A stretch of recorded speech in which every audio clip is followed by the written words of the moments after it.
James Roguski, thank you for joining me in the trenches. I like Roguski.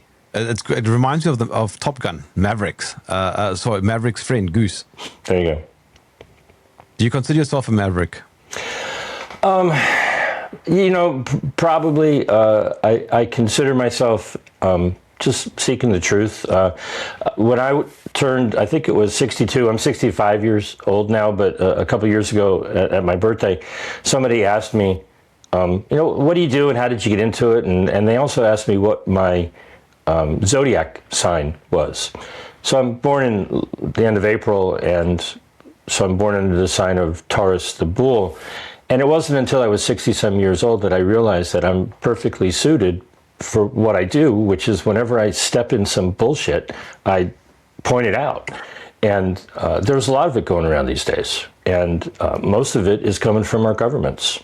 And, that's seems to be the theme. If you read something from your government, it's probably manipulative, it's probably a lie, it's probably something that someone who has some lobbying influence over government has gotten government to do their bidding.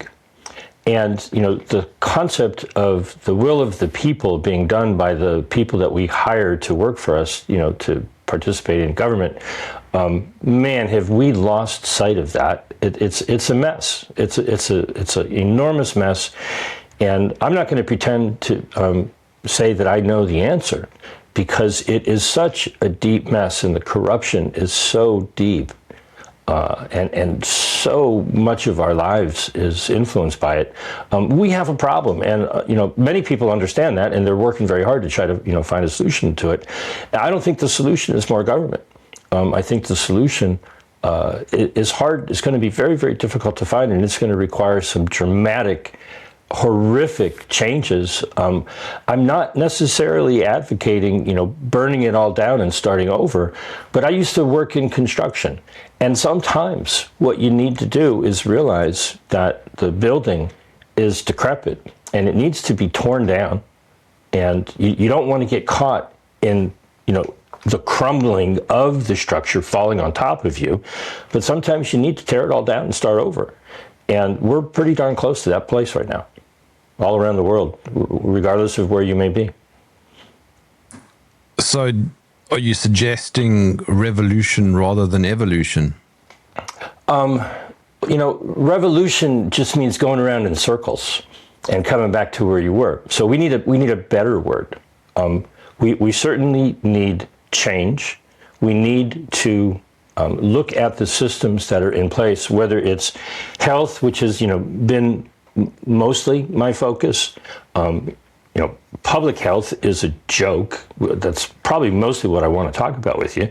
But personal health, money, communications, industry, business, work, every aspect of our life, we need to be able to reevaluate it. And, one of the things that people don't use this word very often, but a social contract, amongst each other, how do we agree to live with each other? And so, if you're talking about money and all of the concerns about, global digital currencies, central bank digital currencies, programmed money, it must have been in the late 40s or early 50s. I could just imagine, somebody sitting in a bar had the flash of an idea and said, hey, I got this great idea. Let's make little pieces of plastic and we'll get people to use that for money. And we'll skim 2, 3, 4, 5% off the top. And, if you said that in a bar, 70, 80 years ago, people would think you're drunk and you're crazy. Nobody's ever going to go for that. That's insane. But look at our universe right now. The banks and the holders of credit cards create money every time you use one of those credit cards. They create money out of nowhere, to skim off the top. And the vast majority of people have no comprehension whatsoever about what a racket, money is. And it's all digital. It's just not yet programmable, but it's pretty darn close to that. And, most people have been using digital money for their whole life. What percentage, everybody in the audience, ask yourself, what percentage of all of the transactions that you've ever made in your life were done with physical money, right? Very little of it. And so that whole system is corrupt. And it has been for our entire life. And we're just going along because nobody's come up with a better idea. And I don't, I'm not saying I have the answer. I'm saying, you can certainly see the problem. And so with our health, it's probably the thing that I've spent most of my life, dealing with. I've been blessed, I've been lucky. I think I've been smart and intelligent about it, but I'm 65, I'm healthy, and you couldn't pay me to go to a medical doctor. I haven't been to one since I was 19. And you couldn't pay me to take an aspirin. You couldn't pay me to take a pharmaceutical medication because I understand their system. Their system is not designed to make you healthy. Their system is designed to poison you slowly under the belief that swallowing a poison will change the symptoms of, warning signs of whatever it is you may be dealing with. And, the latest thing with, the COVID-19 jabs and all of the things associated with it is just the quintessential example of industry lying with the help of government. And that is the definition of fascism, when corporations and governments work together to take advantage of, everyday people. I think the entire world has become a corporate government collusion, fascism around the world, and we the people are just casualties of war at this point. What is the purpose of a doctor? Well, it's supposed to be a teacher, okay? It's supposed to be someone who has knowledge and wisdom and experience, and in my view, okay, which is different than I think what is going on in the world, and that wasn't the question I thought you were going to ask me, was to help people comprehend and identify the cause and the source of their problem. Now, there's always an exception to every rule, but I could almost guarantee you that the source of anybody's health problem is not a chronic deficiency of a pharmaceutical medication. That's just not what it is. And so, if you use your car as an example, if the red light goes off on the dashboard and there's something wrong with your car, if you went to the mechanic and asked them, could you fix the light on my car? That's analogous to, having symptoms, right? The classic symptoms people call a cold, sneezing, coughing, teary eyes, runny nose, fever, maybe diarrhea and sweating. And these are attempts of your body to get rid of something. And people look at that and they don't ask, well, what have I been doing that my body's trying to get rid of something, right? Let me help my body get rid of it and then you're done. No, they suppress those symptoms, whether it's the symptoms of the cold or a flu or an allergy or whatever it may be, toxic poisoning.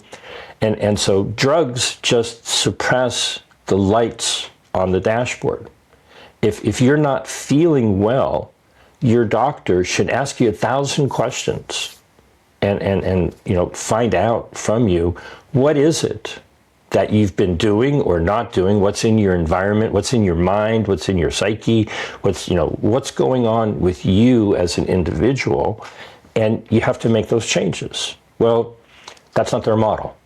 Their model is to talk to you for 5 minutes, identify your symptoms, identify an ICD-10 code, International Classification of Disease, run by the WHO. Oh, let's put you in a box. Let's redefine you as, having this ailment, and then they can follow a protocol. I was reading Dr. Brian Ardis's book yesterday, and in the beginning he talks about his losing his stepfather. He died in the hospital because they followed protocol. They ignored what they were looking at. They made a misdiagnosis, which is where everything starts.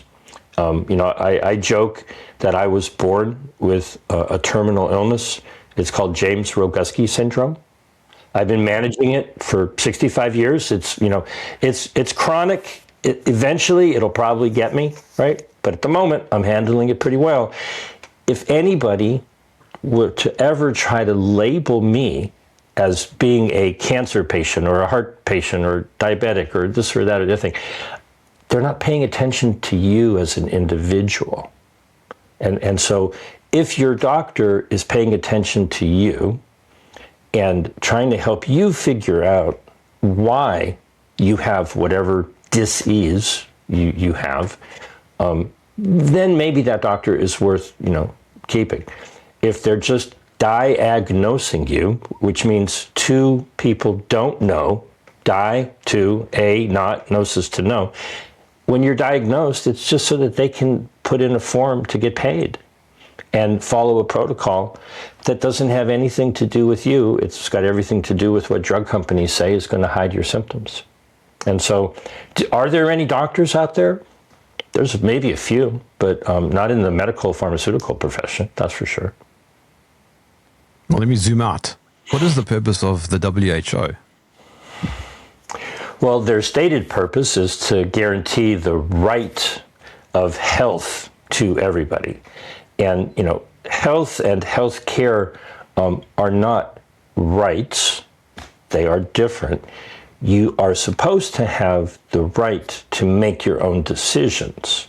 So the right to decide whatever it is you do to care for your own health is not your right, it's also your responsibility. What the WHO has morphed into, especially in the last 20, 25 years or so, is a cartel, or really the marketing arm of the pharmaceutical cartel. I woke up one morning and I had been, reporting on the WHO, and the Director General of the WHO, through the international health regulations, has the authority to make a declaration. For whatever reason, when he decides he wants to, he can declare a public health emergency of international concern. Hey, there's something going on in some corner of the world, everybody should be afraid. Well, that acronym, PHEIC, I woke up one morning and what I heard inside my head was the Pharmaceutical Hospital Emergency Industrial Complex. And so they basically are promoters for Big Pharma.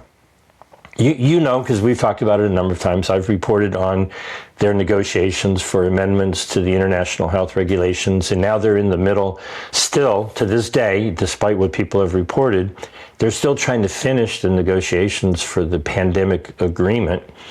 And in the interim agreements that they have so far, they've agreed that pandemic emergency products are only pharmaceuticals, drugs, devices, vaccines, and also cell and gene-based therapies, not to mention all of the diagnostics, which are fraudulent. So if they can get people to take a test and believe that they have an ailment, that another poison is the treatment for, it's really great for business. And so what they're negotiating is a system by which, I kid you not, what they have on the table right now are sample contracts that nations would sign with corporations with the WHO as a signatory, middleman, if they find a pathogen or if they create one in a computer, or if artificial intelligence creates a genetic sequence that they claim would be pathogenic, they want companies to sign contracts to share the profits. So, what they're really negotiating with the pandemic agreement is a cartel, that I call the Organization of Pandemic Emergency Corporations. They are being fascist. They want government to work with industry to take advantage of we the people. And, this is the theme. People use words like, fascism and socialism and communism and capitalism and all this sort of thing. the core definition of fascism isn't about left-wing, right-wing. You can be a left-wing fascist, a right-wing fascist. You could be all kinds of things. When you see government supporting corporations at the expense of people, call it whatever you want to call it, that is where we are right now in the world. And it's horrible. And if government and the people in government are going to continue to support corporations rather than support the freedoms and rights of people, there's going to be problems. You know, people are ultimately either going to become sheep and just give in and submit to the authority of your government, and we're going to live in 1984, or we're going to stand up and defend our rights and freedoms as men, women, and children. And it's not going to be easy, because if you look at your life, I mean, right now, you know, we're communicating through a system that's owned by a corporation. Okay. Now, there's a lot of movements, you know, to have more responsible corporations, you know, or cooperative structure behind that system. But what we're dealing with, you know, is not designed to support individual rights, freedoms, and choice. It's designed to turn a profit off the expense of people. And until that changes, we're going to continue having problems. You also referred to it as a global power grab. I don't know that maybe I have used that term in the past, but while that is the case, I think that they've already got the power. They've already got the structure. And if you look at it from a much, you said earlier, like take a step back and look at a bigger picture. Let's take a really big step back and look at an even bigger picture. Whatever your belief may be, if you believe, you know, in some type of creator, you know, call it God, call it whatever you want to call it, bring that down a notch. And if you create something, it's yours. You have control of it. If you write a book, if you create some kind of artwork, you know, whatever, whoever creates something should never be controlled by the thing that you have created. Okay, I don't have children, you know, but people get together, they have children, and, you know, at the age of 18, you set the child free in most societies. I guess many times, you know, children could try to, you know, control over their parents, but essentially what we have done is put ourselves in the position of being controlled by our own creations. If God created men, women, and children, and we created government, we've allowed government to then create corporations, and then corporations create this scenario where we submit ourselves to their authority by signing some kind of an agreement with them, and we put ourselves under the corporation as a subject, as a customer, as a user, as, you know, whatever terminology they might have. If it's a social media company, when you sign your agreement with them, you subject yourself to that agreement and you give up all of your rights. Maybe unknowingly, but, you know, well, you want the benefits of doing business with that company, whatever it may be, or working for that company, and you give up your rights that you have as not just the creator of that corporation, but the creator of the government that created that corporation. And so when you allow yourself to be made subservient to something that is supposed to serve you, government is supposed to serve people. Corporations are supposed to serve people through the creation and government. But somehow it's been turned around. And if you really want to get deep, here's a thought for you. What if the quote-unquote Antichrist is actually the system that connects all of this? So if you could visualize Let's start with the United Nations. Okay, I'm not saying they're necessarily at the top of it, but they're pretty close up there. The United Nations is connected to all of its member nations, and through subsidiaries like the WHO, many nations are connected through there. All of those nations, if you could just envision the organogram, the chart of the organization. Look at the United Nations with all of the 193, I think it is, countries that are members. But then look at all of the governments that each of those countries have. Take any nation, maybe they're divided into provinces or states or whatever term they may have subsidiary units, okay? Then you take it down in the United States to the county and the city, on the local level. Then off of each one of those government entities that have the authority to create corporations, on your organization chart, put all of the corporations that are created by that government. Look at all of the nonprofits, look at all the foundations, okay? Then look at all of the public schools. Look at everything that the government licenses. And you'll realize that the mark of, not the mark of the beast, but the actual beast system is already in place. How many people never deal with that enormous beast? How many people are, out in the woods, living freely, self-sufficient, taking care of themselves? Everybody, just about, on every day of their life, interacts with the beast. And that beast is the system that we've created.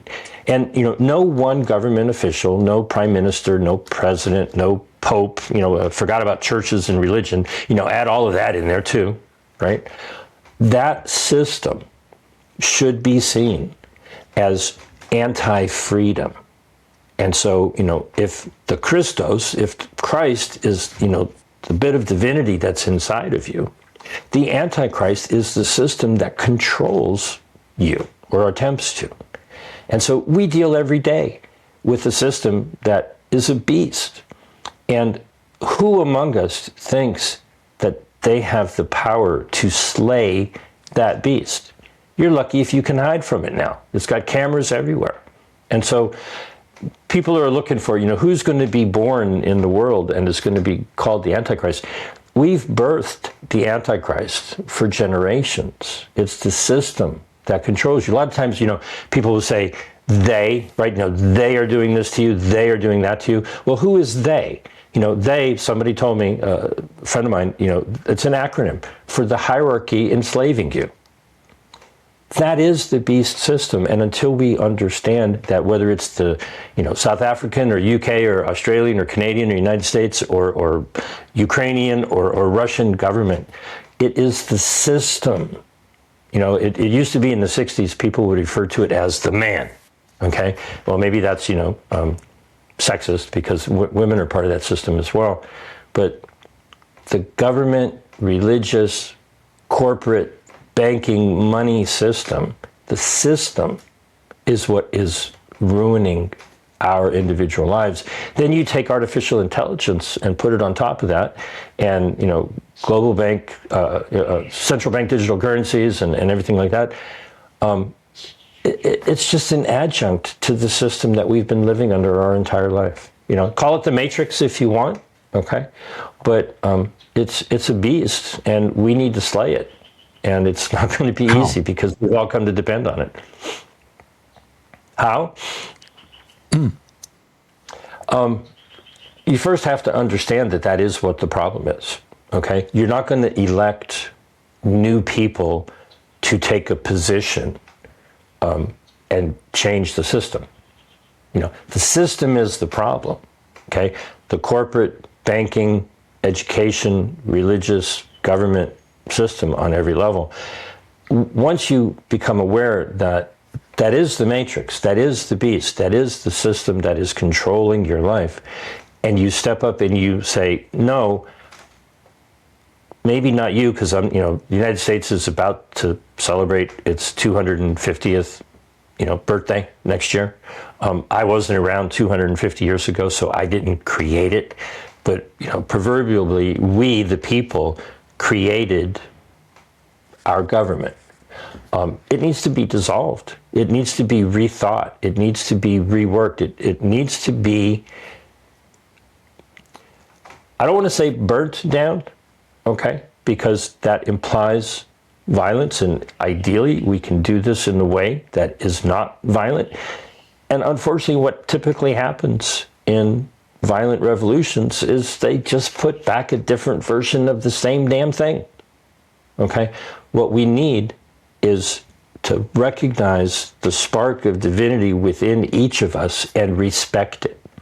And you know, it's different systems for interacting. Do we need corporations? Should corporations be given the rights of people and rights that are more than the rights that people enjoy? Well, hell no. Okay? You know, are cooperatives a little bit of a step in a better direction? Maybe.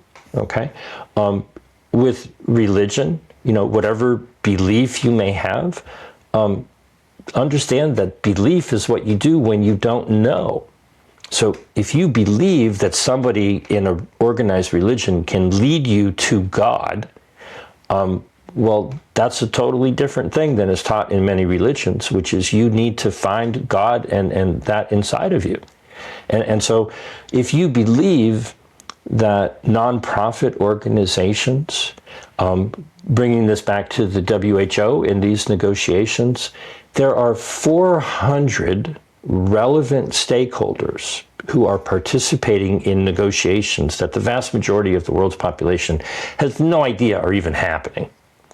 Well, these 400 organizations have gotten language put in place in both the financial aspect of the International Health Regulation amendments, so that's over and done, they got that put in place, and in the pandemic agreement, it's just awaiting the final negotiations, the same language is in there, that money is put aside for any organizations that help with what has been negotiated in these agreements.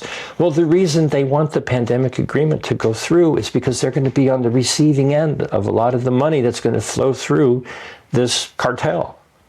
And so, you know, is it right that corporations and relevant stakeholders are involved in these negotiations and we, the people, have no say whatsoever? We're not even allowed to watch. This is the problem.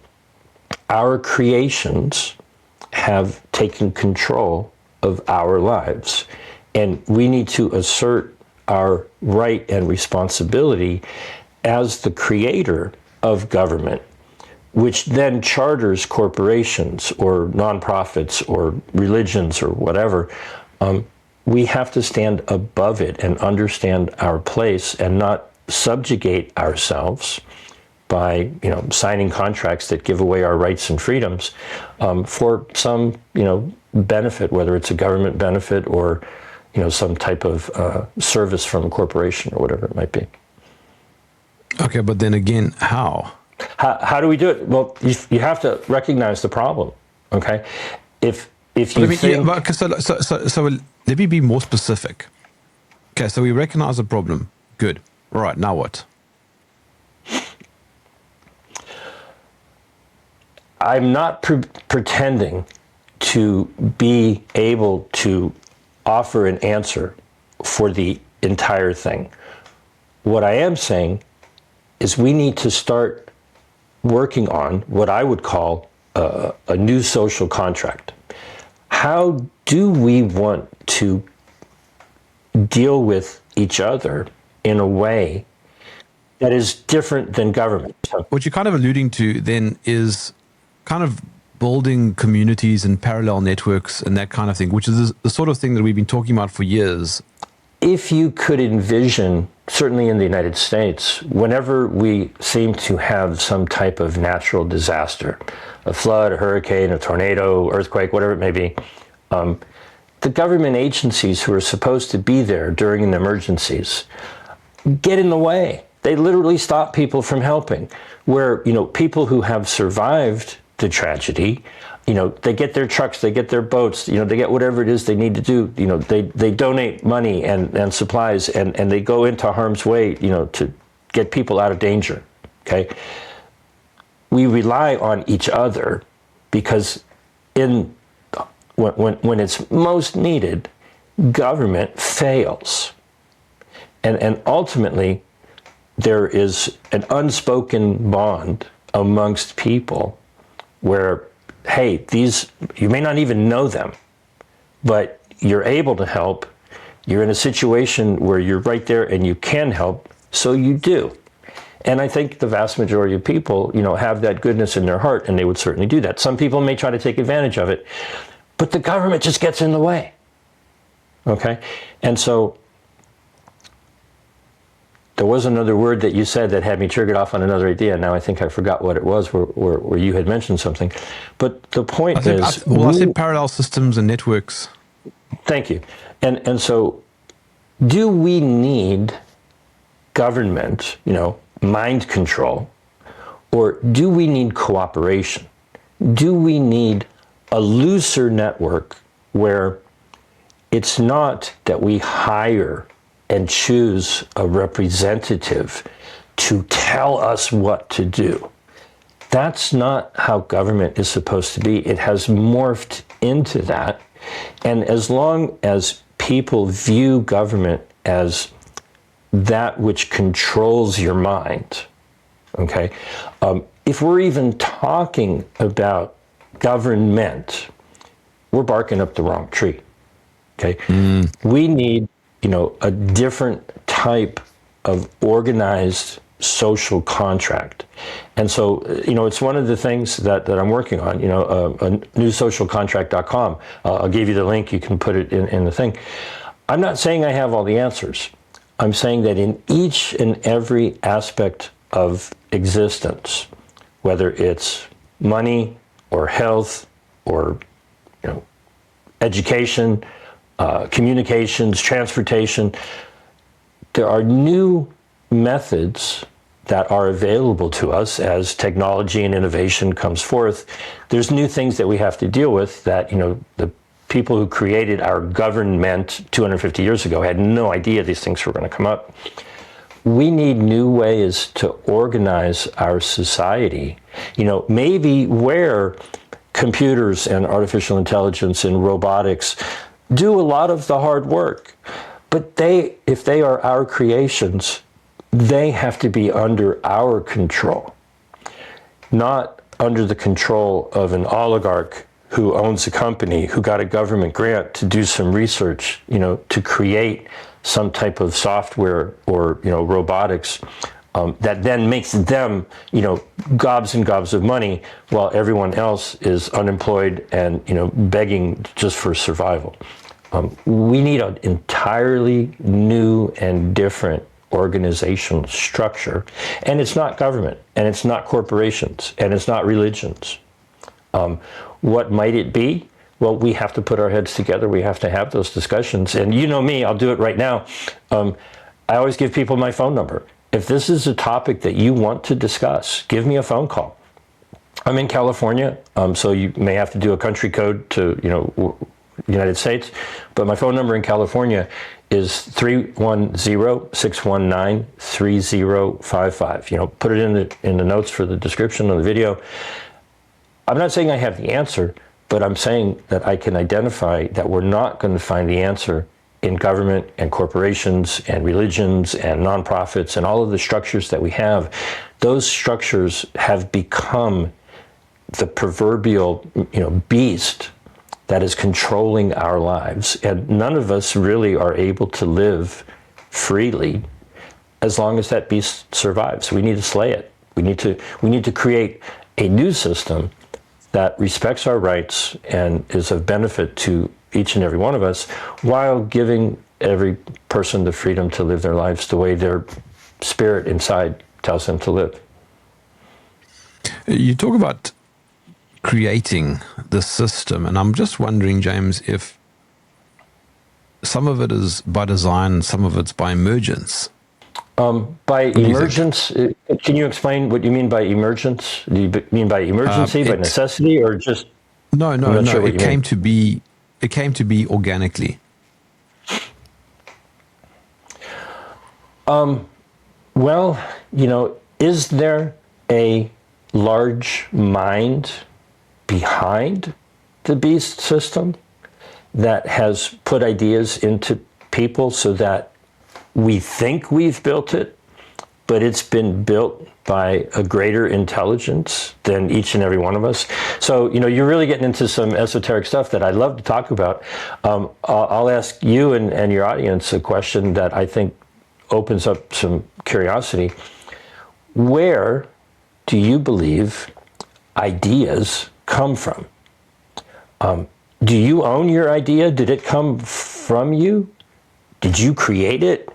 Or is it an idea that is coming through you? You've tapped into it, and maybe it was thought by somebody else. I've had many experiences in life where an idea comes in, and after the fact, you recognize that, many people around the world have that idea. You're not the first one to have that idea. Okay? You might be the first one who voices it. Okay? But where do ideas come from? And how do you know that what seems to be a good idea is actually a very well-crafted psychological operation that gets you to do the bidding of the thinker of that idea, and you do something that you believe is good and righteous and just and wonderful, and it's going to help society, but it's all part of a much more sophisticated thought that you look at it after the fact and you go, oh, crap, I thought I was doing something good, and look how it's been perverted into something very, very bad. And so, man, we could talk for days about who is the thinker of the ideas that you adopt, and what ideas might be accepted, but then the idea follows right behind it and says, oh, that's going to be too hard. You're going to face too much resistance. You can't do that. Nobody's going to want to do that. People like the comfort of the current system. When you ask yourself, with every single idea that you recognize that you are thinking, that is in your space of consciousness, is that my idea? Or did it come from somewhere? Is there a realm, like we know about, cell phones, okay? That there's some kind of energy that comes out of here, and some other cell phone can tune into it. People know you can tune a radio or tune a television or whatever. You get into the frequency, and, I've had that experience with loved ones where you know what they're thinking before they say it. I've had numerous experiences with friends and stuff where I've said something and their response was, oh my God, I was thinking the same thing. Okay, well, was that just coincidence? Or is thought something that, Neuralink can tap into and control? Do we want to let companies put sensors in our brains or in our bloodstream and tap into our thoughts and put thoughts into our minds? Do we want to allow that to happen? Or do we want to realize that we can have better, I'll take that back. We can choose to focus on better, more creative, more fair, universal, just ideas to build a better system. That when you build the better mousetrap, when you build the better system, if you could build a better currency, okay, that people trust more than they trust the dollar or the pound or Bitcoin or whatever, people will flock to it. So what we need are people that have better ideas, creative ideas. Where those ideas come from, you have to be careful, because any good idea can be used for bad. But whether it's, new ideas of how to educate children. Do you want to continue to teach people from, young age, young children, to be slaves in a system where they go to school for 12 plus years, to just be bludgeoned into submission, and only the ones who submit and obey and follow the rules and become good slaves for the corporation or government? Is that what we want to continue to do to our children? There are systems out there where people are educating children in a very different way, and you come out with a very different adult. you come out with somebody who's creative and self-sufficient and is not preyed upon by the systems that they've been programmed to obey. And so whether it's education or religion or communications or transportation or whatever, are we headed towards a Mad Max, 1984 dystopian society? Are we headed for, a Star Trek future where, money is a thing of the past and people have their needs, and so they live their lives with a creative purpose as the main focus rather than just survival and competition? Do we want to cooperate rather than compete all the time? And do we, people don't even understand the darn meaning of the word capitalism.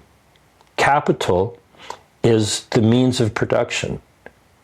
Do you want someone else to own all of the means of production so you have to work in their factory or their sweatshop or their, building software using AI, working for somebody else to profit from it? Or, do we need a different system? Anybody who is pro-capital is anti-human. And I'm not an advocate for communism or socialism or fascism or any of the isms.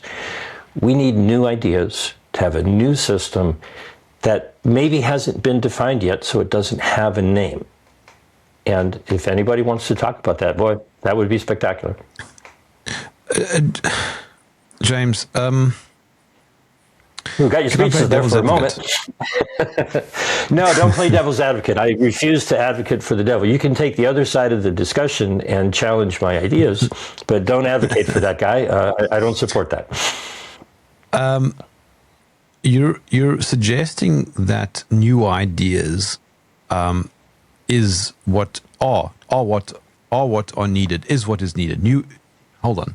What is the correct language here? New ideas. We need some new ideas. How about that? Yes. Okay. You're suggesting we need some new ideas.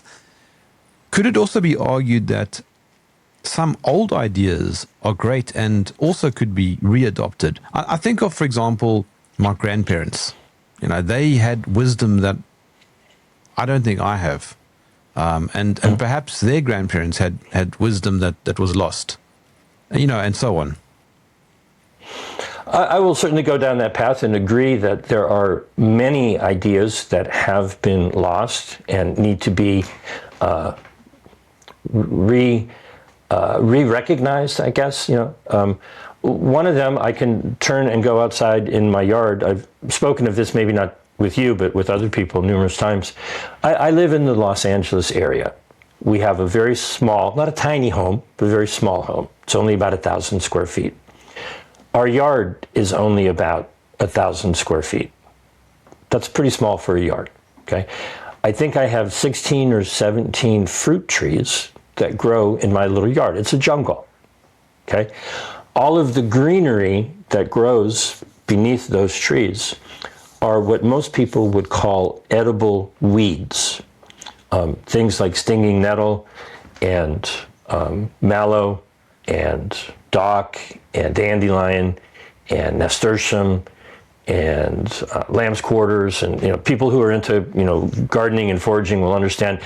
Most people would pull those out of their yard and treat them as weeds, but they're edible. So every day I go out into the yard and either pick some fruit or some vegetation, make a salad. I'm not saying you need to be vegan. Maybe that's the ultimate. I don't have chickens. I don't have other animals. We don't have space for any of that. But that's old school. That's Garden of Eden. I got a little Garden of Eden stuff out there. Why in the world would you hire a gardener to mow your grass every day like my neighbors, every week like my neighbors do, to just throw all of that greenery away? Put whatever weeds and stuff you have in the compost pile and make food for your food. Okay? Well, that's an old idea. And I think the trigger that started me down that path was I watched a video a couple of decades ago of a father whose child came home with a handful of sunflower seeds. And the project was to grow some sunflowers. Well, if you've ever grown sunflowers, you plant a couple of seeds, you get a couple of sunflowers, you get a couple of thousand seeds. And so when you work with Mother Nature, the plants that grow in my yard, they drop, I don't want to overstate it, certainly hundreds of thousands, probably millions of seeds. So I don't need to buy seeds. Mother Nature provides. So that's, a simple old idea. Frugality is an old idea. Waste not, want not, okay? One of the things that I've done one of the many things I've done in my life is during COVID, when everybody started leaving Los Angeles, people would leave beautiful antique furniture on the side of the road as trash because they had to fit it into a truck to leave. So we spent a couple of years just, picking up old furniture, polishing it up, fixing it up. I have those carpentry skills, and reselling it as better than you could possibly buy in any store. They don't make them like they used to. You can't buy good furniture because you can't afford to now, right? And so those are just two. There are ideas with mesh networks for communications where the device that you have connects to the next closest device, and the communication travels, through the network of all of the people who have the devices. It's not controlled by a single solitary point. So you're not dependent on a phone company that can shut you down, okay? There are spectacular ideas out there in the world, and I want to spend the rest of my days focusing on how do we make this world a better place? We certainly point out what's wrong and what's broken and what needs to be replaced, but if we put our energy into what is it that we want, we can, we will, and we must make the world a better place. But that's on us. It's not going to happen. And the people who are part of the beast system right now, if they were to make it happen, they would just plug it into the beast and use it to control us even more. We have to do it independently, in a creative way that is separate and is not controlled by any one organization, any one person, but is open for everybody's use. So more decentralization. As a general rule, probably. There's every system you have to analyze, uniquely, but when you centralize power, you generally give up freedom. And so if the decision making is closer to the source, if you get to decide, when you wake up in the morning, what you're going to do that day, as opposed to going to work and doing what someone else tells you to do, you can see it immediately, you're going to be happier. Now, you still have to work, you still have to choose, you still have to put in the effort. It's not a free ride, but I think you could look at almost any study that's out there that people who feel that they have control over their day-to-day decision making are far happier than slaves. And so we're slaves. Most people are slaves in the way that they don't recognize the prison.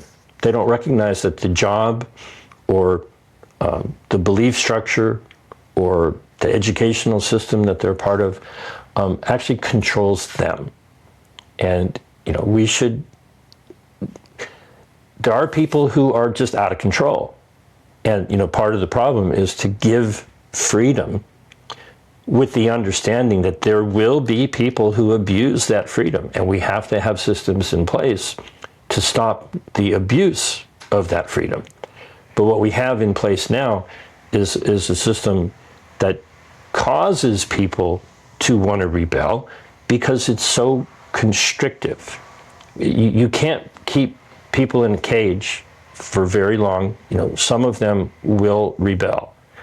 And it's one thing when people rebel against their the warden of the prison that they're in because they're not supposed to be in that prison. It's another thing to have a prison where people are dangerous and they have intent to harm others, and we need to come together and control their violent nature. That's a difficult decision. Finland has probably done a better job than most countries. I'm not an expert on their systems, but they treat, quote-unquote criminal activity in a different way. The bigger problem, and I can point to something like the PrEP Act here in the United States, is we've made criminal activity legal by passing laws that allow corporations and people to literally get away with murder, right? I mean, corporations and stuff that did harm throughout COVID are protected from any kind of criminal civil lawsuit because the PrEP Act says you can't touch them. The law has been corrupted to protect criminals. That's a system, in the United States, I don't know how many, probably hundreds of millions of words make up the Code of Federal Regulations just on the federal level. No human being can comprehend that many rules. I mean, Moses came down with 10 rules, and those were flawed. And that's a whole nother discussion. I'll just leave it there. People want to have that discussion. The more laws you have, the more control you have. What you need are agreements amongst people to live together. It's a social contract. It's a new social contract that we need to agree to. I didn't agree to the Constitution, okay? People in the UK didn't agree to the Magna Carta. They weren't around hundreds, almost 1,000 years ago. Whatever constitution that you have in your country, maybe in South Africa it's relatively modern, maybe you were, of age at the time and you agreed to it, but you didn't. It was agreed on your behalf. And maybe you agreed to it and maybe it's working and maybe it isn't. But the issue really is, if we don't make a new system that functions better so that people gravitate to it, they want to use the money. They want to use that system of transportation. They want to use that system of communication. They want to put their children through that system of education. They want that better idea. If we don't build it, then we're going to be stuck in the beast system that currently exists. But if we do build and implement better ideas, people will gravitate to it, and all of the stuff that we're concerned about now will just wither and die on the vine, because we stop feeding the beast. Every time you pay a subscription or whatever to some corporate Netflix or Hulu or whatever it might be, you're feeding the beast of propaganda. Stop it. Okay? Every time you utilize a credit card, you're feeding the beast of whoever's profiting from your purchase. Stop doing it. Okay? Well, it's easier to stop something when you have a better something to go to. And unfortunately, the new systems are being built by the people who control the old system. And we need to not let that happen, because it's only going to be a tighter noose around our necks. But who creates the new social contract? Who enforces it? And what about those who don't want to be part of it? That's all part of it. Live your life the way you want. He who creates is the one who is supposed to control. And so none of us, we did not create our systems of government. We did not create, the vast majority of people did not create the corporate structure, the corporate hierarchy. These are new ideas that are not in the public awareness at the moment. They need to be.